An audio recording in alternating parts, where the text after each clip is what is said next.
Na nossa série de entrevistas com os pré-candidatos a prefeito de Piracicaba, nós recebemos hoje aqui em nosso estúdio o deputado estadual Elinho Zanata.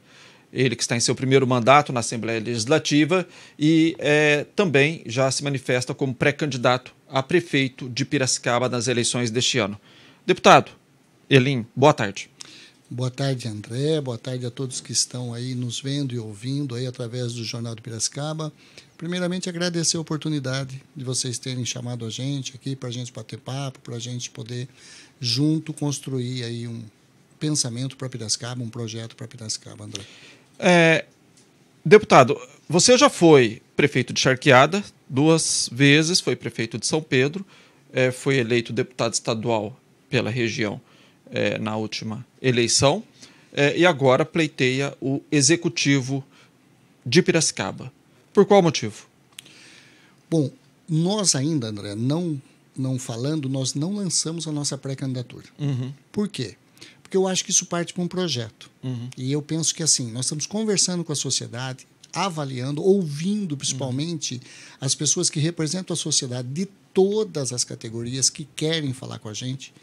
Para quê? Junto com o partido, é claro, avaliar se é viável nós estarmos num projeto para candidatura de prefeito agora. Executivo.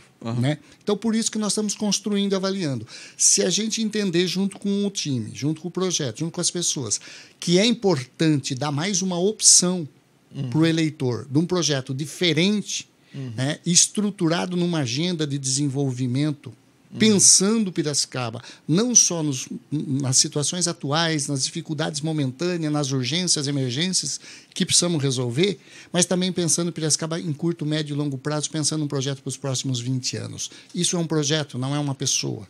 Tá? Então, diante desses fatos, se tudo isso convergir, nós vamos saber isso logo a partir de março, quando fecha a janela eleitoral, aí nós vamos ter um posicionamento se é importante a gente dar mais uma opção para o eleitor para uma candidatura à prefeitura de Piracicaba. O seu partido, PSD, a direção estadual do partido, o que pensa a respeito? A direção estadual fez, inclusive, um trabalho, e isso partiu da direção do nosso presidente Gilberto Kassab, em que ele fez um estudo de viabilidade eleitoral. Acho que isso que é mais importante. Sim. Analisar o seguinte, não é se vai ganhar, se não vai ganhar. Isso é o eleitor que vai decidir, isso ele vai avaliar através do momento eleitoral, do pré-eleitoral, do período da campanha e com certeza ele vai tomar a decisão do voto. E a gente tem que respeitar o voto do eleitor.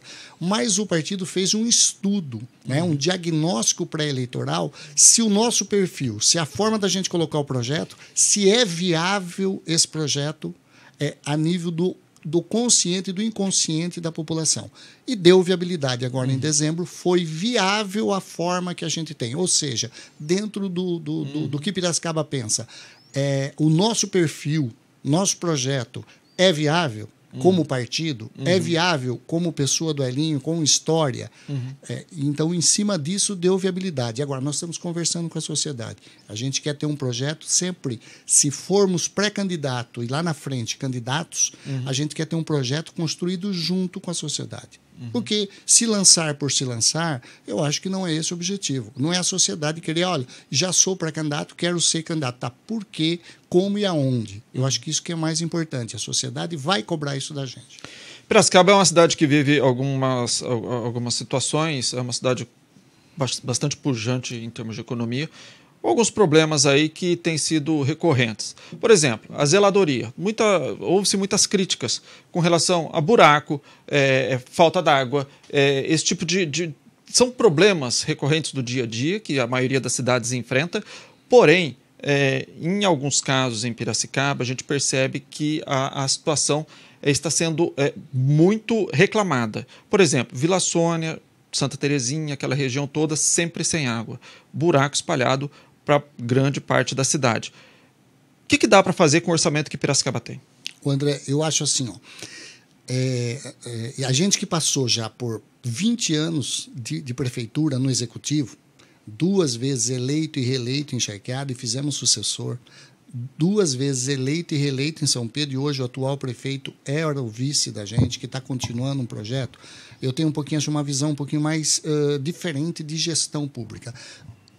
fazer a zeladoria, fazer a limpeza, tapar buraco, enfim, o cuidar da cidade, deixar a cidade em uma condição para o cidadão poder usufruir dela, seja nos ambientes, vamos falar assim, periféricos, seja no ambiente central, a limpeza, isso é obrigação. Isso eu não teria nem que estamos discutindo que eu vou ser o melhor cara para tampar buraco, vou ser o melhor cara para deixar a cidade limpa. Eu acho que isso já é obrigação de quem está no poder público, de quem quer vir para o poder público. Então, esse é um ponto. Outro ponto, a falta de água, o problema aqui é mais profundo do que nós estamos discutindo. O que está acontecendo? Metade da água tratada, praticamente, entre 40% e 50%, eu não vou te dar o número exato, tá? E isso que eu estou te dando dados são dados oficiais. Por quê? Porque o município, todos os municípios que têm o sistema de água, o caso aqui é o SEMAI, ele tem que ter o plano de saneamento aprovado, e Piracicaba tem, e tem que ter uma coisa dentro do plano de saneamento que se chama plano de perdas. O que é isso? É o que perde da água entre o tratamento e chegar lá no consumidor, lá na torneira.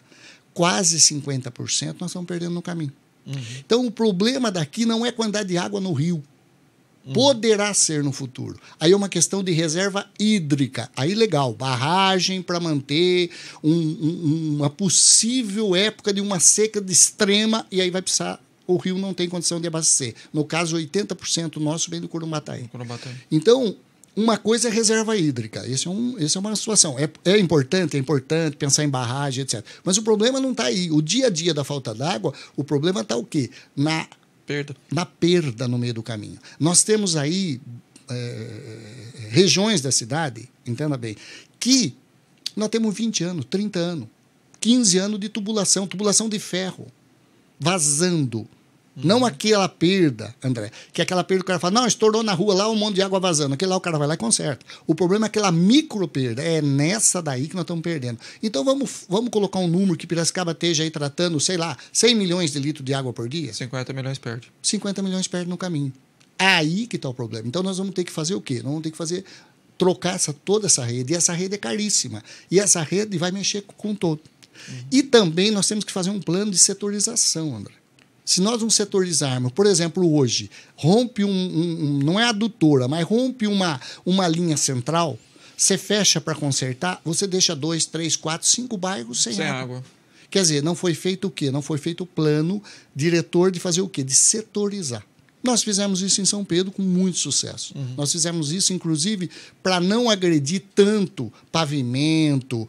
Nós fizemos através do MMD, método não destrutivo. MND, é método não destrutivo. O que é? Você coloca por baixo da terra, faz 2 pontos e você passa um novo encanamento por baixo sem criar tanto transtorno para a sociedade. Água em Piracicaba na minha opinião, é zero para cuidar. Tem que ser o primeiro projeto que nós temos que resolver. Começando, pelo que você diz, pelo combate às perdas.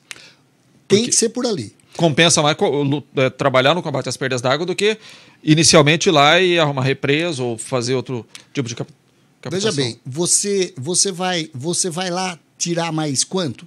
20%, 30% de água, bombear, tratar, para você perder. Cada vez que você coloca, perde metade. Vamos lá que seja 100 milhões. Aí você passa a tratar 150 milhões. Quanto vai perder? 75 milhões. Quer dizer, você sempre vai perder metade. Então, o combate às perdas vai ser um dos pontos que precisa ser resolvido imediatamente. É claro que nós temos problema de infraestrutura. É claro que nós estamos falando, por exemplo, do João Herman, lá atrás, quando o prefeito de Piracicaba, há mais de 30 anos, vamos falar assim, quando ele foi lá no Capim Fino, que era no meio do nada, hoje, pelo contrário, hoje já está comurbada, já tem muitos bairros lá, mas lá foi quando ele foi buscar água para tratamento, que ele pensou longe para a cidade. E de lá para cá eu não vi grandes investimentos no saneamento, em especial no cuido da água. O SEMAI hoje é uma empresa que, no passado, era uma empresa que gerava resultado, era superavitária. Hoje o SEMAI é uma empresa deficitária. O município hoje está colocando isso, está no portal da transparência. Tá? O ano passado, por exemplo, o município chegou a colocar quase 40 milhões de reais para cobrir o buraco, o rombo no SEMAI. Isso não pode acontecer. O SEMAI sempre foi uma empresa superavitária. tem que trabalhar isso, tem que chamar, tem que resolver e tem que buscar investimentos do governo do Estado e do governo federal para ajudar o SEMAI a voltar a ter a capacidade de investimento. O SEMAI perdeu a capacidade de investimentos. Então, hoje, ele, como se diz, ele vende o almoço para comer a janta. E ainda o município, no final do ano, tem que botar dinheiro ou durante o ano para quê? Para que eles fechem as contas dele. Esse eu acho que é um ponto fundamental. Sem água, nós não temos mais nada. O Piracicaba tem no esgotamento sanitário a PPP, a parceria público-privada. Você é a favor de uma parceria? Você é a favor de parcerias público-privadas no saneamento básico, da forma como tem hoje no esgotamento sanitário, e também uma possível PPP para a distribuição da água? Não. Da forma que foi feita a PPP do esgoto, eu não concordo. Eu acho que nós tínhamos caminho melhor na época para fazer. Mas respeito, e aí o povo de Piracicaba que decidiu, a Câmara que decidiu, e a gente tem que entender que tem um contrato isso, e isso tem um contrato, tem um valor, tem um tempo, isso pode ser reconversado, renegociado, reajustado? Acredito que pode. Tudo eu acho que é, desde que você não rompa contrato. Agora, da forma que foi feita, não.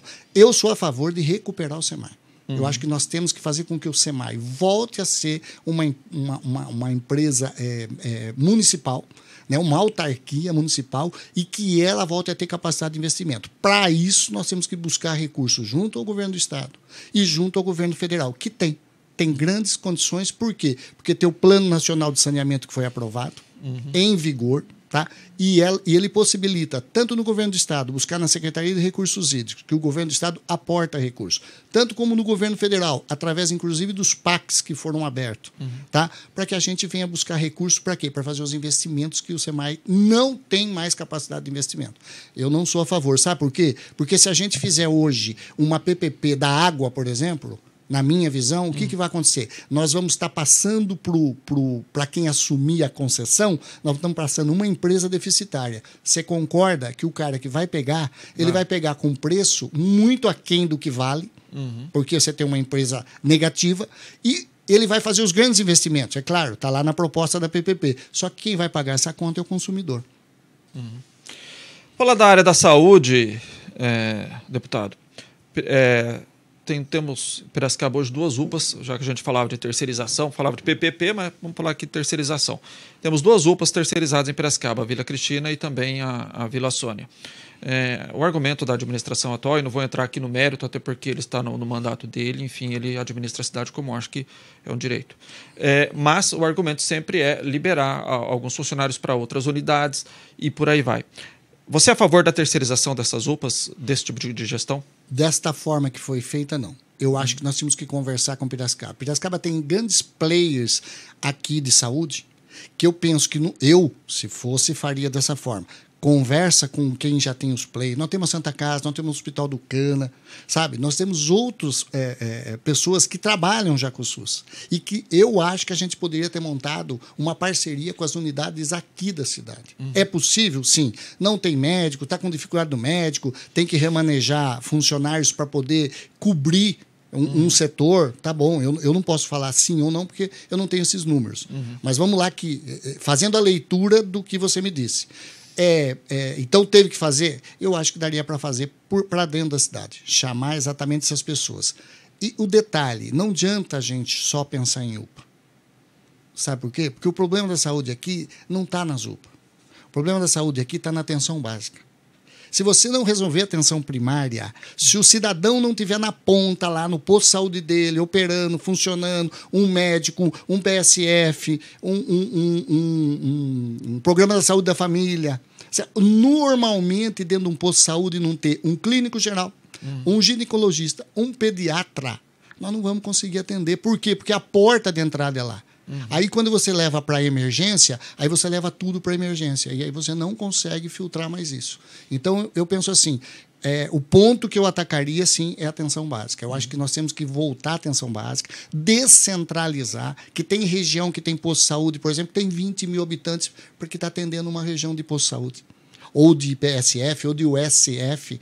E isso nós temos que estudar, descentralizar e fazer com que a saúde primária seja tratada imediatamente. A urgência e emergência tem que ter? Não tenha dúvida, porque o cidadão está lá 24 horas. Mas nós só vamos aumentar a demanda e não vamos trazer solução para o cidadão. Ele vai lá, toma um remédio na UPA, tal, se medica, mas ele continua na fila de espera, ele continua lá sem atenção primária. Então, eu acho que o foco está para outro errado. Nós fizemos isso em São Pedro e foi um case de sucesso. Ou seja, São Pedro, que tinha um hospital fechado, que tinha uma saúde muito ruim, que não nascia nem cidadão mais em São Pedro, nós recuperamos. No caso lá, a Santa Casa era ligada ao município, né, porque a cidade é menor, é o único hospital que tinha na cidade. A gente conseguiu recuperar, o hospital entrou na parceria, conseguimos atender a atenção básica, hoje é referência para 28 municípios da região, inclusive para Piracicaba, em algumas situações que nós tivemos quando eu estava prefeito, muitas cirurgias de média e baixa complexidade, baixa e média, o MAC que a gente chama, eram feitas parcerias com municípios da região, inclusive com Piracicaba. Então, eu acho que é possível sim resolver. Nós resolvemos, recurso tem do SUS, não é que não tem, o que precisa é exatamente começar a fazer parcerias, resolver aqui, buscar recurso no governo do estado, que não é difícil, tá? Mas, sobretudo, no governo federal. Porque tem uma coisa que chama PPI, que é a programação, pactuação, e isso precisa ser conversado. Por quê? Piracicaba presta serviço para um monte de municípios. E o quê? O teto financeiro de Piracicaba, referente ao que ele presta, que é o teto físico-financeiro que ele presta no governo federal, é muito baixo. Eu comparo com outras cidades da região, tanto do estado de São Paulo como fora, e o que acontece? Tem cidades que 80%, 90% o governo federal aumentou o teto financeiro para poder, porque ele já presta esse serviço. Piracicaba, o teto financeiro está muito baixo. Nós vamos ter que rever essa pactuação junto ao governo do estado e junto ao governo federal, e isso cabe ao Poder Executivo. Como resolver a questão da atratividade de médicos, né, de atrair médicos para a rede pública? Justamente porque Piracicaba enfrentou um problema, ainda está tentando resolver agora por conta da mudança de legislatura, salários baixos para médicos. Né? Como que resolve isso? E esse é o principal problema que afeta as unidades de saúde, o programa de saúde da família. Então, eu não vejo a solução em aumentar o salário do prefeito. Eu acho que tem que corrigir, está dentro da lei, etc., normal. Tem, porque você tem toda uma carreira do funcionalismo público que está atrelada ao prefeito.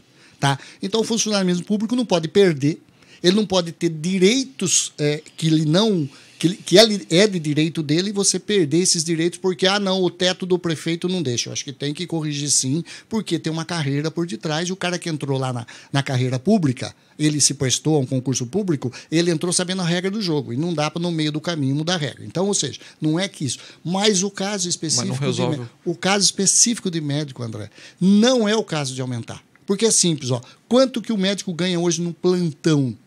Hoje ele faz um plantão. Na Santa Casa, no Minimed, não interessa, em UPA, mesmo terceirizada. Ele faz um plantão lá. Ele ganha o quê? Mais de 2 mil. Quanto que você pagaria para o médico? Em uma semana, o que ele ganha de plantão, ele ganharia muito mais do que o prefeito ganharia do aumento de salário dele. Então, ou seja, não é esse o caminho. Sabe? Não é puxando para cima que você vai resolver. Por quê? Porque hoje o médico ele tem que ter um tratamento diferenciado. Hoje ele tem que fazer parcerias, trabalhar com produtividade. Chamar ele, por exemplo, você não pode aumentar salário? Não pode. Mas você pode fazer uma regra de avaliação de produtividade e passar a dar prêmio para o médico na produtividade dele. Pronto, você não está vinculado ao salário, você saiu dessa linha do salário do prefeito, não pode, etc. Não é esse o caminho. Nós tivemos o mesmo problema lá em São Pedro, nós tínhamos um problema com o médico lá, pior até do que aqui, porque o salário do prefeito lá é muito menor.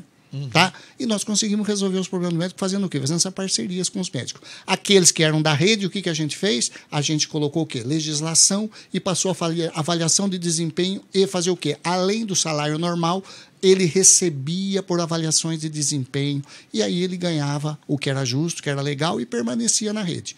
Outros trabalhavam em parcerias de PJ, etc., que é pessoas jurídicas, que trabalhavam em parceria ou com o hospital, ou com, no caso Santa Casa e São Pedro, ou então com parcerias para fazer atendimento nos postos de saúde quando era especificamente que era especialidade, por exemplo. Não era um clínico geral, tal, mas tinha as especialidades. É possível, tem caminho. Eu não estaria falando isso se a gente não tivesse essa experiência para poder resolver esse assunto. Ainda nessa área da saúde, de atendimento direto à população, temos, por exemplo, uma fila muito grande também para realização de procedimentos médicos em Piracicaba. Um monte de procedimentos que são até simples muitas vezes e o cidadão fica um bom tempo esperando para ter aquele serviço. Como é que resolve isso? Um dos caminhos, por exemplo, nós tivemos o prazer de votar um projeto do governador Tarcísio, que enviou para a Assembleia, para a Lesp, e graças a Deus foi importante essa visão dele, que nós sempre estávamos conversando sobre isso, e ele mandou um projeto de lei que é o quê? O problema que bate nos exames é a tabela SUS congelada do governo federal. Os procedimentos e os exames, o SUS paga uma tabela muito baixa. E aí o que acontece? O prestador de serviço do SUS, quem é o prestador de serviço? Santa Casa, Hospital do Cana, mesmo o regional, enfim, aqueles que são parceiros. E tem outros, inclusive além dos hospitais grandes, nós temos as clínicas aqui que prestam serviço também. Não diretamente para o SUS, mas presta. Mas a tabela do SUS não compete. Então, o governo do Estado fez a tabela paulista e nós aprovamos. Que é o quê?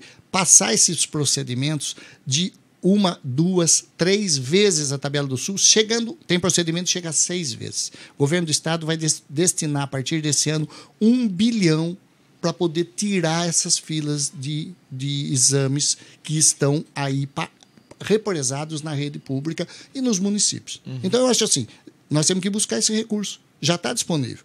Nós temos que começar a trabalhar, o executivo e tal, e deve estar sendo feito isso, porque isso foi dado ampla divulgação.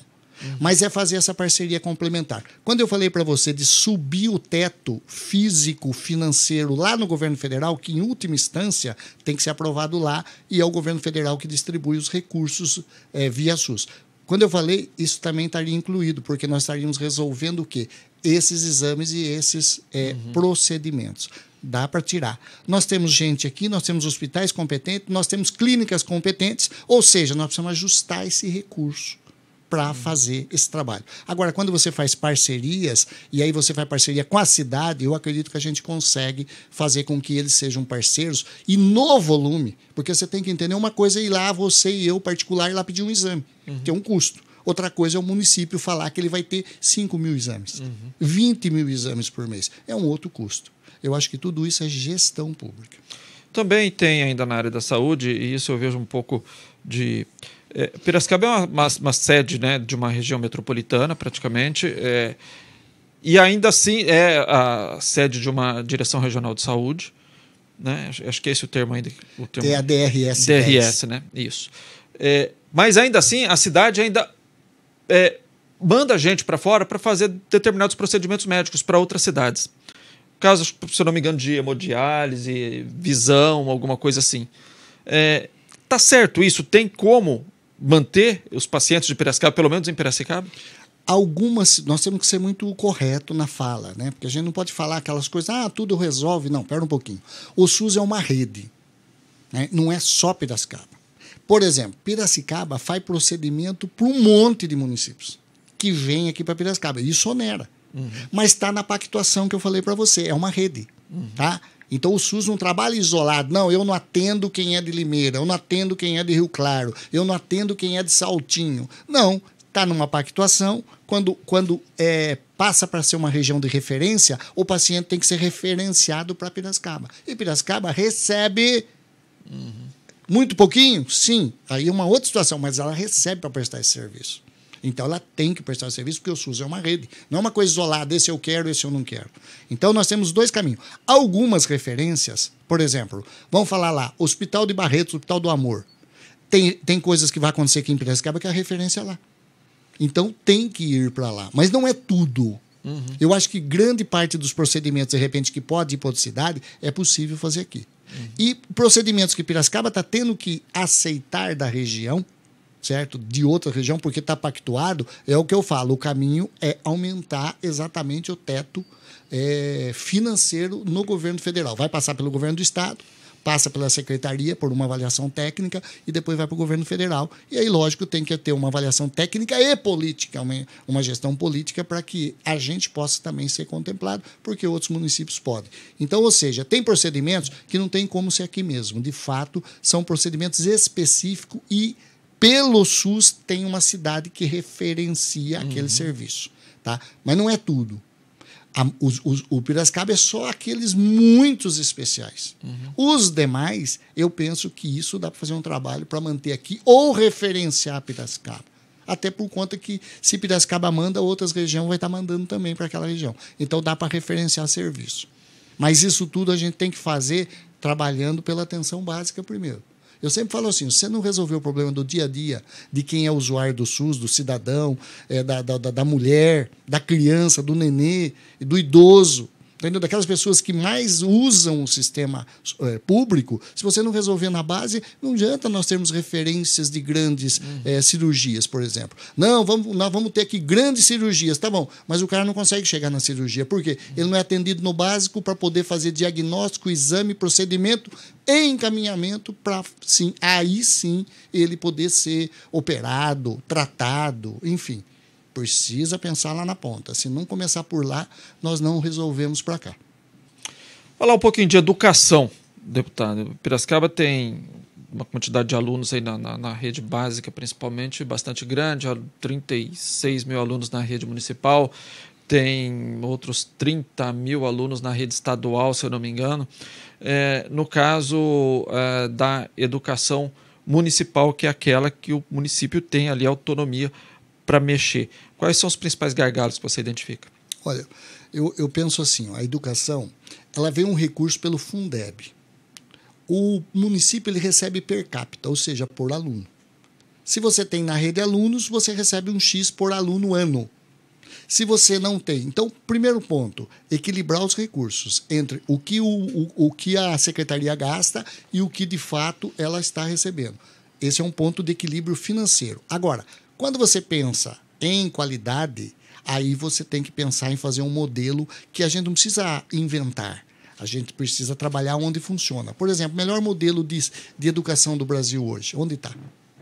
Está lá no Ceará. No Ceará. Começou lá em Sobral. Então, você não precisa inventar muito a roda, precisa entender o que está funcionando. E aí sim, se lá está funcionando, nós temos que começar a entender os cases. Não tem essa vaidade de que eu vou fazer diferente. Eu acho que não. Nós temos que parar de falar porque o outro fez não serve ou porque o outro fez eu vou fazer diferente. Não, não existe isso, gente. Gestão pública é gestão pública. E a partir daí, na educação especificamente, o que tem que ter? Motivação dos professores, treinamento, capacitação, condições salariais para que o professor possa exercer com dignidade. Não dá para trabalhar sem a gente fazer um pacto. A educação é pacto. Por quê? A saúde, veja bem, se você não atende hoje, você foi no pronto-socorro, o cidadão foi lá, ele já vai entender que o negócio está ruim, ele não atendeu ele, faltou médico, faltou medicamento, na hora. A educação não. A educação, nós estamos pensando os nossos filhos, pensando a próxima geração agora, que vai mergulhar nos próximos 5 anos, nos próximos 10 anos. Então, ou seja, eu, por exemplo, eu acho que o modelo que é Sobral, que é o Ceará, é o modelo que tem que avaliar. Agora, lógico, precisa conversar com os professores, precisa conversar com os diretores, precisa dar condições para que as escolas estejam com infraestrutura adequada para poder receber isso. E veja bem, sabe quem tem a solução para a educação? Quem trabalha nela. Chama esse povo. Eu falo para você, eu sempre trabalhei em São Pedro falando com as pessoas, conversando. A gente não precisa saber tudo, a gente precisa estar com gente que saiba qual é o caminho.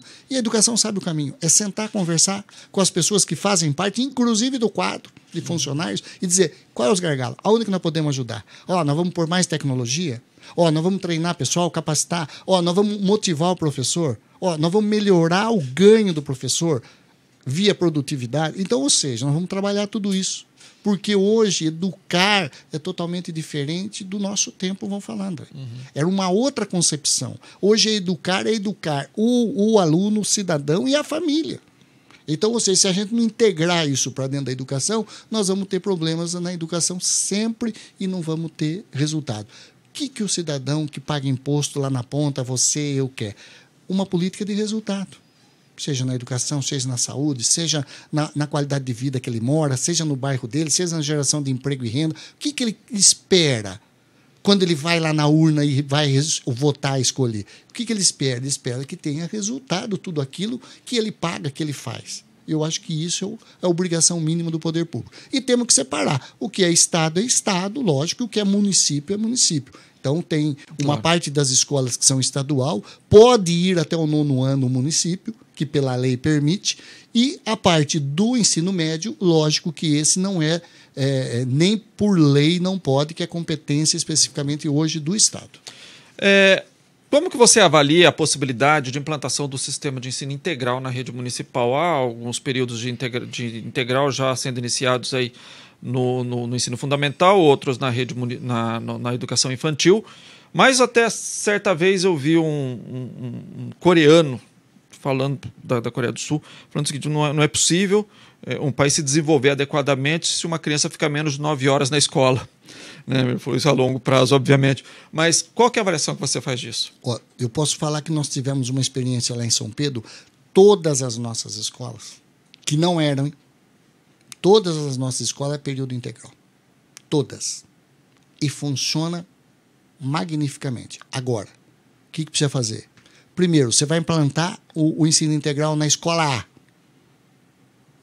municipal. Ela está adequada? Tem infraestrutura? Tem pessoal? Tem plano pedagógico para isso? Porque não é amontoar criança lá dentro, gente. Isso não vai trazer resultado nenhum. Sabe? Sem condições, sem atividade lúdica, esportiva, sem envolvimento. Não é. Porque ensino integral, o cara vai ficar lá. Quando fala ensino integral, dá a impressão que o cara vai ficar 8 horas lá dentro estudando. Não. Nós temos que ter todo esse aprendizado pedagógico. Então, primeiramente, nós temos que ter infraestrutura para fazer isso. Se a gente fazer uma forma desorganizada, nós vamos estar desperdiçando o recurso da educação e não vamos ter resultado. Né? Porque eu acho que qual é a finalidade de tudo isso? Melhorar a qualidade da educação para quem? Para o aluno. Né? Eu acho que esse é o objetivo. Para dar o quê? Para dar condição de vida, para dar futuro para o cara. Então, é possível, sim, fazer ensino integral. Acho que precisa ter, mas assim, chama a comunidade acadêmica, chama as pessoas, faz uma avaliação e aí, a partir daí, você faz um projeto de implantação do ensino integral que traga resultado para o usuário. Quem é? Para o pai, para a mãe e para a criança que está lá, para o aluno que está lá. Então, dá para fazer, nós fizemos, funcionou. Certo? Os nossos IDEBs lá foram 6, 7 anos na frente do IDEB nacional, ou seja, o IDEB nacional para o ano tal tem que ser, sei lá, 2 pontos, não sei o quê. O nosso estava 6, 7 anos na frente. E quando nós entramos, estava 6, 7 anos para trás. Então dá para fazer isso, dá para chamar, dá para conversar e compensa. Vale a pena. Porque a partir daí o que aconteceu? Alunos de escola particular acreditavam tanto lá em São Pedro na escola pública que eles passaram a fazer o quê? Se matricular na escola pública, porque tinha resultado. Tinha melhor resultado do que até algumas escolas particulares da cidade. Isso é fato constatado. A hora que nós entramos e começamos a mudar o norte da educação lá, o que aconteceu em São Pedro? Aconteceu que nós começamos a ter número de alunos. Nós tínhamos fuga de aluno da rede e nós passamos a ter o quê? Ter alunos matriculando na rede, que a gente fala, mas pera um pouquinho, onde está esse povo? Que estatisticamente não estava. Estava na iniciativa privada ou estava fora da escola porque não acreditava mais na forma que a educação estava sendo conduzida. Como você avalia e como você prevê, caso venha a ser candidato e se for eleito, o seu relacionamento, como será com o funcionalismo público municipal? Eu sempre falo o seguinte, o diálogo é fundamental. E não será diferente com o nosso funcionalismo público. Por quê? Ninguém faz gestão pública se não tiver o funcionário junto trabalhando pela cidade. Por quê? Porque eles, de fato, é o único que não sai de lá quando sai prefeito e vereador. Prefeito e vereador tem mandato, tem prazo. Eles não. Eles têm carreira. Então, quando você não dialoga, não conversa, não coloca claramente... Tá? Eu faço aqui, por exemplo, vocês aqui no JP. Quando vocês conversam, você precisa entender o que o diretor está esperando da equipe para cá. Então, o funcionalismo é a mesma coisa. Vocês precisam, o prefeito que está, porque ele não é, ele está lá por um tempo, ele precisa conversar e falar assim, gente, vamos trabalhar num plano, vamos trabalhar junto. Aonde que estão os gargalos? Isso aqui não dá, isso aqui dá, isso aqui pode ser resolvido, isso aqui não pode ser resolvido, isso aqui dá para ser resolvido, mas vamos fazer um plano para resolver isso. Certo? Ter franqueza. E eu digo assim, hoje o gestor público ele tem que ter uma habilidade para trabalhar com pessoas. Aliás, quem está na política e não gosta de pessoas está no lugar errado. Né? Então eu acho assim, lá em São Pedro, vou citar de novo. Por quê? Porque a gente foi 3 vezes eleito Consecutivamente, em 18, 19 e 20, a gestão nossa foi 3 vezes eleita a melhor gestão do país. Isso por um índice totalmente fora dos índices oficiais, um índice da Firjan. Depois foi confirmado pela Rede Bandeirantes, através do Instituto Áquila, em 2020, também como a melhor gestão do Estado de São Paulo. Então, ou seja, eu acho que esse caminho que a gente conseguiu fazer, trilhar, né, eu acho que foi propositivo, acho que deu bons resultados para a sociedade. E lá o funcionalismo, pode perguntar para os funcionários públicos, todos eles. Lógico que não tem unanimidade, mas todos, na grande maioria, a gente respeitou, cumpriu o compromisso, expôs para ele quando não pôde, e eles concordaram, ó, nesse momento nós não conseguimos atender a demanda, mas ó, vamos trabalhar isso junto? Eu acho que a gente teve uma boa relação, tirando, lógico, um problema ou outro, inclusive com os sindicatos, porque lá tem um sindicato dos servidores e a gente foi muito transparente. Não dá para fazer isso. E explicava por quê. Não é porque não dá porque eu não quero, não dá porque eu não gosto. Não dá por conta disso, mas dá para planejar. Eu acredito que a gente conseguiu fazer com que todo o funcionalismo, a sua grande maioria, e eu falo, viu? Ninguém governa sem os funcionários. E a grande maioria só quer ter oportunidade de trabalhar, de ter condições para desenvolver, sabe? Porque eles acreditam, sabe? Eles têm vocação. A pequena maioria que pode ser que tenha lá uma questão ideológica, política e etc. Mas a grande maioria não. E por isso que eu acredito nisso. Faz o quê? Uma semana ou duas, teve um problema numa comunidade aqui em Piracicaba, uma comunidade carente, uma favela. A comunidade Pereirinha. Uma parte de uma casa caiu dentro de um córrego por conta de um problema que teve lá. E estava até com um pai e 2 crianças dentro. Felizmente ninguém se feriu. Eles conseguiram sair correndo e a casa acabou sendo interditada pela Defesa Civil e tal. Qual que é o problema disso? Eu queria uma opinião sua a respeito disso. Piracicaba tem muitas comunidades carentes, beirando em situação de risco. Eu acho que nenhuma política pública vai ser totalmente efetiva se não tirar esse povo desse lugar. Porque é uma situação de vida degradante e com falta de tudo. Como é que pode resolver essa questão dentro desse quadro aí de construção de novas unidades habitacionais, alguma coisa assim? André, nós temos alguns gargalos legais em Piracicaba. Eu vou puxar lá para trás. Porque se você não tiver ferramenta legal para poder trabalhar com a comunidade, você não vai resolver o problema. Primeiro, ela já está implantada lá. Não tem como você simplesmente chegar e falar, não, desaparece. Tá? A não ser que você dê uma solução melhor que aquela. Normalmente você não tem condição de fazer. Por quê? Porque nós temos muitas comunidades. Eu vou te dizer uma coisa, o passivo social de Piracicaba, e isso reflete em todo mundo, é exatamente essas comunidades que não podem ser esquecidas. Tá? O que está acontecendo? Nós precisamos avaliar caso a caso. Não dá para ter uma legislação, um código de obras, por exemplo, que exija uma forma de regularização diferente para quem está construindo. Quem está construindo está num momento. Quem está lá naquela situação é porque, num determinado momento da vida, ele tinha que morar em algum lugar. Ele invadiu. E aí tem os que aproveitam, que não aproveitam, pouco importa. O que o poder público tinha que ter? Tinha que ter tido o olho lá atrás para não deixar acontecer. Agora, é um fato já. Não é mais questão de querer ou não. Se o poder público não fez o papel dele naquele momento e deixou aquilo acontecer, hoje ele criou um passivo para a sociedade piracicabana. E nós vamos ter que ajudar essas comunidades, porque eles não vão sair sozinhos. Então, cada caso vai ser um caso. Tem que ter um departamento específico para cuidar de regularização. Tem que mudar a lei de ocupação e uso de solo para poder permitir que eles se regularizem. Porque senão a própria lei impede que dê andamento. Você não vai tratar um novo loteamento normal de investimento, claro, igual a um loteamento de regularização. Mas você não pode deixar esse pessoal à margem da regularização. Vamos ter que fazer isso. E eu vou dizer uma coisa, o pessoal às vezes acha que São Pedro não teve esse problema. Nós tínhamos 2 favelas. São Dimas 1, São Dimas 2, de 30, 40 anos e áreas invadidas e área de risco. Porque lá tem uma grande Vossoroca, lá, uma área de risco. Nós regularizamos. Nós colocamos título para a maioria do cidadão, nós demos título de posse, porque eles já estavam lá. Nós regularizamos as áreas, mudamos a legislação para isso, regularizamos, colocamos toda a infraestrutura urbana, certo? Guia, sarjeta, galeria, pavimentação, água, esgoto, iluminação pública, energia elétrica, tudo certo? Sem custo para o cidadão, porque ele não tem condição de pagar. Ele está à margem da situação. Não adianta você achar que ele vai sair se você não der essa proteção social para ele, mas nesse momento. E regularizamos, e o que aconteceu? A partir daí deu dignidade para as pessoas. Você muda a vida das pessoas quando você exatamente consegue dar um endereço para ela, você consegue dar um CEP para ela, você consegue dar uma rua e um número. Ele fala, a partir de agora eu existo. Eu estou aqui, eu existo, eu sou gente e tal. E ele vai começando a trabalhar. Lógico que você tem que fazer isso trabalhando com assistência social, com viés social, olhando as famílias, criando perspectiva. E aí sim, é um conjunto de ação. Não dá para dizer, regularizei isso, mas deixei a comunidade à mercê. Não, porque regulariza a infraestrutura, mas não regulariza a parte social. Não traz oportunidade, não gera emprego, não gera renda, não gera curso de capacitação. Você não tira ele, muitas vezes, daquele momento e não dá oportunidade para ele.